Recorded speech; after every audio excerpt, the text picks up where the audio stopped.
ফোনটা ঘরে চার্জে দিয়ে বাইরে কাজ করতেছি, ছোট বোন ওটা দৌড়ে এসে বলতেছে ভাইয়া অনেকক্ষণ ধরে কে জানি আপনার ফোনে কল দিচ্ছে। ওর কথা শুনে হাত মুখ দিয়ে ফোনের কাছে গেছি, যাই দেখি আমার বন্ধু অনেকবার কল দিছে। ভাবলাম কাজ মাস সেরে ওর কাছে কল দিবানে, কাজ মাস সেরে কল ব্যাক দিছি।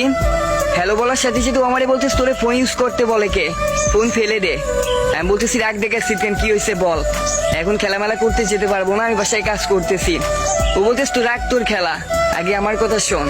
আমি বললাম কি হয়েছে বল। বলতেছ তোর গার্লফ্রেন্ডে তোর একটা ছেলের পরিবার থেকে দেখতে আইছে। ওর কথা শুনে আমিও অবাক হয়ে গেলাম। কি বলতেছি দেখগুলা, ফাজলামি করতেছি? ওরে দেখতে আসলেও আমাকে বলতো না। ও বলতেছে তোরে কি বলবে, আর কি করে বা বলবে, ওর কাছে কি ফোন আছে? কালকে রাতে ওর কাছ থেকে ফোন নিয়ে নিছে।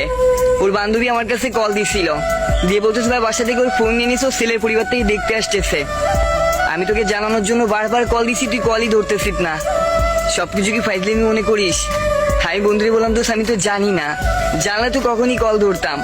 এখন কি করবো সেটা বল। মোটেই টেনশন করবি না, দেখতে আসলেই কি বিয়ে হয়ে যায়? আমি বললাম দোষ দেখ এমন কথা বলিস না, তুই তো জানিস আমি ওরে কত ভালোবাসি। ওর বিয়ে হয়ে গেলে আমি বাঁচবো না, আর যদিও বিয়ে ঠিক হয়ে যায় আমি আজকে রাতে ওকে নিয়ে পালাবো, তুই ব্যবস্থা করবি। বন্ধু বল আচ্ছা ঠিক আছে আগে দেখ কি হয়।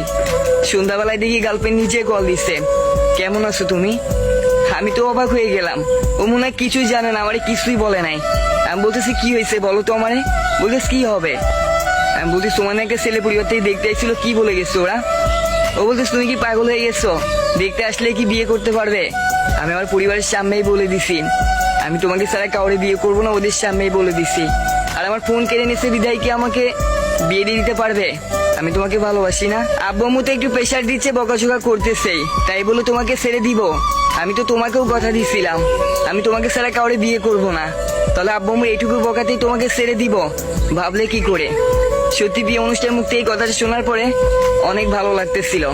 সত্যি ভালোবাসা অনেক সুন্দর যদি এমন গার্লফ্রেন্ড হয়, সত্যি ভালোবাসা অনেক সুন্দর যদি মেয়েটা চেষ্টা করে, দুজনে চেষ্টা করে। মেনশন করো তোমার প্রিয় অনুষ্ঠানে, পারবে কি তার বাপ মার সামনে তোমার ভালোবাসার কথা বলতে?